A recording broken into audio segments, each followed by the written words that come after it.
It's festival season, the sun is out, the guitars are blaring and live music lovers are out in force. They're welcome to it. For some in our country, festivals are almost as popular as test matches. Dancing, partying with friends, singing along with their favourite stars. Not surprisingly, to enjoy all of this, many people need to take mood-enhancing drugs. These are very dangerous, and the consumption of unregulated substances sometimes leads to tragic deaths. Now, a group of musicians and MPs have penned an open letter to the government urging it to allow quality control testing. But why, when such substances are illegal, are we allowing testing for any other response than criminal proceedings? Surely such a measure, rather than improving safety, just normalises and even encourages illegal drug consumption. Either we should enforce the law or we should repeal it, but the government should not be complicit in breaking the law.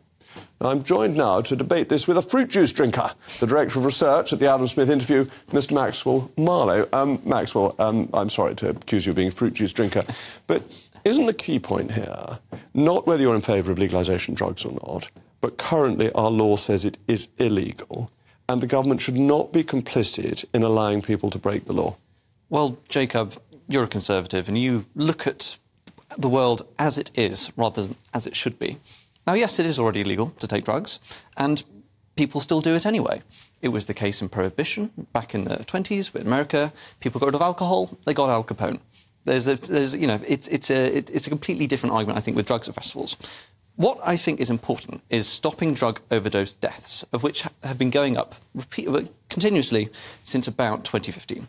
Now, when you look at the research and the data and the statistics around testing of drugs, you see that more people who, have the drugs tested, around 74%, I should say, discard the drug if they find even a little bit of impurity in there. So actually, after testing, drug use goes down. And that is also the case, and as recommended by the DCMS Select Committee, not a year ago, that the Home Office should have a look at Section 7 of the Misuse of Drugs Act. But surely, what the government should be doing, if there are the resources to do this, is sending the police into these festivals and arresting people who are breaking the law and arresting the people who are supplying the drugs to these festivals. That is the law of the land. And once you say, well, we won't bother enforcing this law, what law do you enforce, or just become a free-for-all? I don't think it's essentially legalising it, though. And the police are already present at these festivals, and there are sniffer dogs there to sniff out drugs. The thing is... And are they arresting people? Are they going to prison? I assume so, yes. Well, they don't seem to be, do they? For cannabis, the police now give people a cannabis warning, whereas actually the law provides for a prison sentence. Of course it does, but, I mean, I've just returned from Arizona, for example. I was there a couple of days ago. And what Arizona have done is they have legalised the use of marijuana. And what has happened? So we see drug-related crime down. Tax revenue for government going up by about $200 million last year. But this is a perfectly respectable argument, but it's a different one. You're saying drugs should be legalised. Now, if you can win a majority of that, that's fine.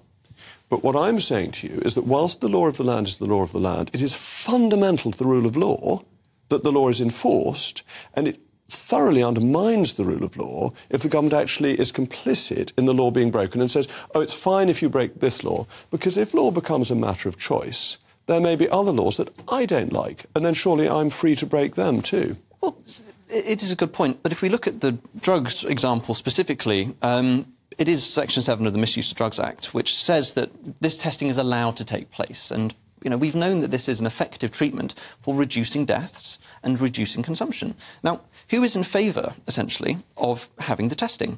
It's the festivals. It's the... Well, the festivals want drug dealers and drug addicts to break the law. No, they don't. Because that's what they enjoy at their festivals. Not at all, not at all. They are complicit with criminal activity. I disagree. They should be done with conspiracy to supply. I completely disagree. A lot of festivals have a no-tolerance policy. Well, they clearly don't, because they want to test the drugs so that people have safer drugs. They don't want to test the drugs. They want them tested? No. By drug dealers? No, not by drug dealers, not at all. Who's doing the testing, then? So there is a non-profit charity called In the Loop, which is run by a criminologist professor at the University of Liverpool. And when you look at what they do, they, take the drugs and they, do something called START. So a criminologist is somebody who's known a lot about crime. Well, they do, and he's exactly. helping crime. Well, she's not helping crime. She's not helping crime at all. Well, she is, because she's helping people buy drugs that are illegal. No, she's and not making them feel that they're safe. No, not at all. But drugs... She's telling them when they're unsafe and then they are discarded. But drugs aren't safe in principle.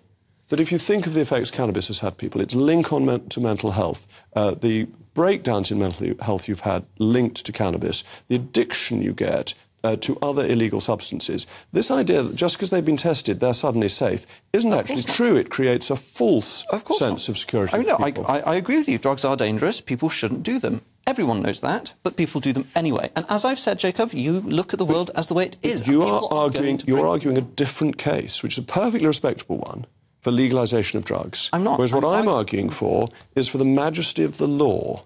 And that if you undermine the majesty of the law, you're actually opening up to anarchy, because which laws should we then abide by? I don't like paying council tax. Am I free not to do that?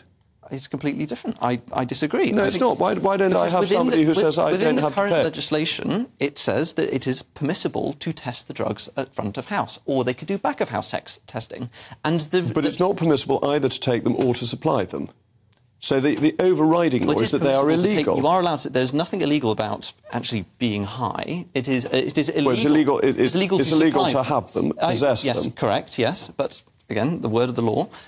So coming back to the point about who is in favour of basically this, removal of safe testing.